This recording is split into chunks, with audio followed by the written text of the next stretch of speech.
اعوذ باللہ من الشیطان الرجیم بسم اللہ الرحمن الرحیم الحمد للہ وحدہ والصلاة والسلام علی من لا نبی بعدہ وعلی کل من صحبہ وتبعہ بإحسان بعدہ اللہم صلی علی سیدنا ومولانا محمد وعلی آلہ واصحابہ وبارک وسلم۔ محترم ناظرین و سامعین، ڈیئر ویورز اینڈ لسنرز، السلام علیکم ورحمۃ اللہ وبرکاتہ۔ پروگرام قرآن سنیے اور سنائیے کے ساتھ آپ کا میزبان محمد سہیل رضا امجدی آپ کی خدمت میں حاضر ہے۔ ناظرین و سامعین، آپ جانتے ہیں کہ ہم پروگرام کا آغاز قرآن و حدیث کی بات سے کیا کرتے ہیں، لیکن پچھلے پروگرام میں ناظرین جو ہم نے آغاز میں بات کی تھی جمعۃ المبارک میں کہ شہیدان کربلا کے ساتھ اس واقعے کے بعد کیا ہوا۔ ناظرین، اس واقعہ کربلا کے بعد یوں سمجھ لیں کہ کرب و بلا ان کے ساتھ یوں سمجھ لیں کہ جڑی رہی، اور ظلم و ستم یہیں تک ختم نہ ہوا بلکہ آگے چلتا رہا۔ پہلے سیدہ زینب رضی اللہ تعالی عنہا، امام زین العابدین رضی اللہ تعالی عنہ کو، جو کہ واحد مردوں میں سے تھے جو زندہ تھے، اور پھر انہی سے آپ کی نسل پروان چڑھی۔ یہاں بتانا یہ مقصود تھا کہ پہلے ابن زیاد کے دربار میں ان کو لے جایا گیا، اور امام حسین کا سر نیزے پر تھا، اور یہاں تک کہ راوی کہتے ہیں کہ نیزے پر سر تھا لیکن اس کے باوجود قرآن کی تلاوت جاری تھی۔ کہتے ہیں نا کہ جس کا نانا محمد الرسول اللہ صلی اللہ تعالی علیہ وسلم ہو، جس کے والد مولا علی المرتضی رضی اللہ تعالی عنہ ہو، جن کی ماں سیدہ خاتون جنت ہو، تو بیٹا پھر ایسا ہی ہوگا کہ سر نیزے پر ہوگا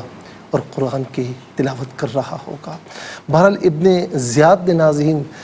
چھڑی لی اور تشت میں سیدنا امام حسین رضی اللہ تعالی عنہ کا سر اقدس تھا، اور لبہائے مبارکہ کو چھڑی سے چھیڑنے لگا تو زید بن ارقم رضی اللہ تعالی عنہ چلائے، صحابی رسول تھے، کہ نہ کر زیاد، ابن زیاد ایسا نہ کر۔ غصے کے مارے انہوں نے یہ کہا کہ میں نے خود نبی صلی اللہ علیہ وسلم کے لبہائے مبارکہ جو ہے وہ اس یعنی ان لبوں پر میں نے مس ہوتے ہوئے دیکھے ہیں۔ حضور نبی کریم علیہ السلام بوسے لیا کرتے تھے۔ اور ناظرین، یہی واقعہ پھر جو ہے وہ یزید کے دربار میں پیش آیا کہ جب یزید فتح کے نشے میں جو ہے وہ فتح کے نشے میں تھا، غرور تکبر میں تھا، اور اس نے بھی یہ حرکت کی، تو ابو برزہ رضی اللہ تعالیٰ عنہ تھے، انہوں نے پھر منع فرمایا کہ ایسا نہ کر، کہ ان لبوں کو میں نے خود دیکھا ہے کہ حضور نبی کریم علیہ السلام بوسے دیا کرتے تھے۔ ناظرین و سامعین، پھر ابن زیاد نے فتح کا جشن منایا، اور پھر اس کے بعد اونٹوں کی ننگی پیٹھوں پر انہیں بٹھایا گیا، اور پھر دمشق نعمان بن بشیر رضی اللہ تعالی عنہ، بلکہ دمشق جو ہے وہ شمر کے ذریعے ان کو روانہ کیا گیا، اور دمشق میں ناظرین بڑی سجاوٹ ہو رہی تھی، اور بڑی خوشی منائی جا رہی تھی کہ ہم نے امام حسین رضی اللہ تعالیٰ عنہ کو شکست دی ہے، اور باجے بجائے جا رہے تھے۔ تو یاد رکھنا کہ یہ باجے اور ڈھول بجانا یہ یزیدیوں کی سنت ہے۔ حسینی جو تھے وہ تو بڑے قسم پرسی کے عالم میں تھے۔ اور ناظرین، اسی طریقے سے جب وہاں پر پہنچے تو حضرت سہل رضی اللہ تعالیٰ عنہ کسی غرض سے دمشق آئے تھے، تو انہوں نے پوچھا کہ یہ اتنا آراستہ کیوں کیا جا رہا ہے، شادیانے کیوں بجائے جا رہے ہیں؟ تو بتایا گیا کہ ہم نے ان کو شکست دی ہے اور وہ یہاں پر لائے جا رہے ہیں۔ تو ناظرین و سامعین، حضرت سہل رضی اللہ تعالیٰ عنہ بھاگتے ہوئے باب الساعہ کی طرف آئے تو وہاں پر یہ قافلہ آ رہا تھا، ایک سر نیزے پر تھا، آپ نے پہچان لیا کہ وہ حضور نبی کریم علیہ السلام کے مشابہ تھا۔ وہاں پر گئے تو حضرت سکینہ رضی اللہ تعالی عنہا ملی، تو آپ نے عرض کی کہ حکم کیجیے کوئی کام ہو، تو انہوں نے کہا کہ اس سر کو آگے کیا جائے تاکہ یہ عفت مآب خواتین کی طرف نہ آئے۔ تو آپ نے 400 دراہم دے کر سر اقدس کو آگے کیا، اور پیچھے خواتین تھیں۔ یزید کا بھرا دربار تھا، پہلے تو نشے میں چور تھا اور فتح کی خوشی میں تھا، لیکن جب سیدہ زینب رضی اللہ تعالی عنہا نے خطبہ ارشاد فرمایا، اور پھر ناظرین وہ خطبہ ایسا تھا کہ جس نے اس کے غرور و تکبر کو الٹ دیا تھا، اور پھر جب اتنا گھبرایا کہ اس نے جلدی میں کہا مؤذنین سے کہ اذان دیجیے، جب اذان دی جانے لگی محمد رسول اللہ پر پہنچے، اشہد ان محمد رسول اللہ، تو پھر امام زین العابدین رضی اللہ تعالیٰ عنہ کھڑے ہوئے، انہیں تقریر نہیں کرنے دی گئی، لیکن اتنا فرمایا کہ مجھے بتاؤ کہ تم میں سے کسی کا نانا، کسی کا دادا ایسا ہے کہ جس کا نام اذان میں آتا ہو؟ تو اس مجلس پر سکوت طاری تھا۔ آپ نے فرمایا ہاں میں ہوں، کہ میرے نانا جان کا جو نام ہے وہ اذان میں آتا ہے۔ ناظرین و سامعین، کتنی قسم پرسی کا عالم تھا کہ نانا کا کلمہ پڑھنے والے، بظاہر کلمہ پڑھنے والے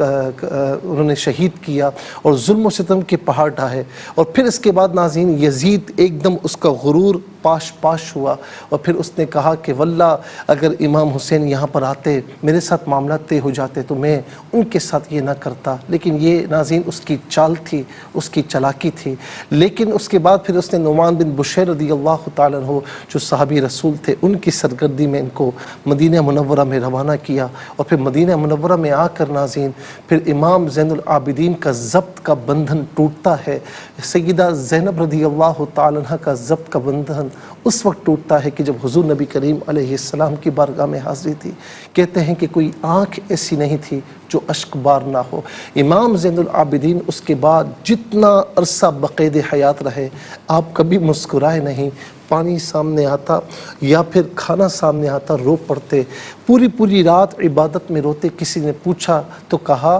کہ یوسف علیہ السلام یعقوب علیہ السلام سے بچھڑے، نظروں کے سامنے نہیں تھے، لیکن انتظار میں بینائی جاتی رہی اور اتنا غم اور حزن میں رہا کرتے، ارے میرے سامنے تو میرا پورا گھرانہ شہید کر دیا گیا، پورے گھرانے پر ظلم و ستم کے پہاڑ جو ہے وہ توڑے گئے، تو میرا پھر یہی حال ہوگا۔ آپ اسی طرح روتے رہتے ہیں۔ ناظرین و سامعین، لیکن اتنی بات یاد رکھیں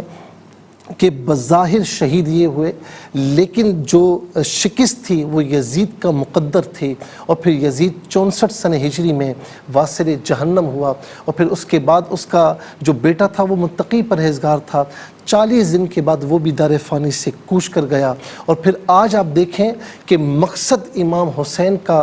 جو ہے وہ اوپر ہوا، مقصد امام حسین کو حاصل ہوا کہ آج آپ کو روئے زمین پر کوئی یزیدی نظر نہیں آئے گا، اس کی نسل میں سے نظر نہیں آئے گا، لیکن حسینی ہر جگہ نظر آئیں گے، سادات کرام ہر جگہ نظر آئیں گے۔ اور پھر ایک قاتلین کے ساتھ وہی حشر ہوا جو ان کا مقدر تھا، اور ناظرین پھر ایک قاتلین کو جو امام حسین رضی اللہ تعالیٰ عنہ دیگر رفقا کے تھے، ایک قاتلین کو چن کر مارا گیا۔ اور دنیا میں بھی کہتے ہیں کہ کوئی یعنی ایسا نہ تھا کہ جو لشکر میں ہو، جس نے لڑائی کی ہو یا لشکر میں ہو، اسے چھوڑا گیا ہو، کوئی بھی ایسا نہیں تھا کہ دنیا میں بھی انہیں عذاب سے دوچار نہ کیا گیا ہو، ہر ایک عذاب سے دوچار ہوا، اور آخرت میں بھی ذلت کا عذاب انہی کے لیے ہے۔ اسی لیے کہا جاتا ہے قتل حسین اصل میں مرگ یزید ہے، اسلام زندہ ہوتا ہے ہر کربلا کے بعد۔ اور یہ بھی کہا جاتا ہے کہ شہیدان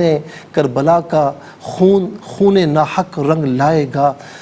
جہاں بھر کے یزیدیوں کے لیے پیام مرگ لائے گا۔ اللہ تبارک و تعالی ہمیں حسینی رکھے اور ہمیں ان کی اتباع کرنے کی توفیق نصیب فرمائے۔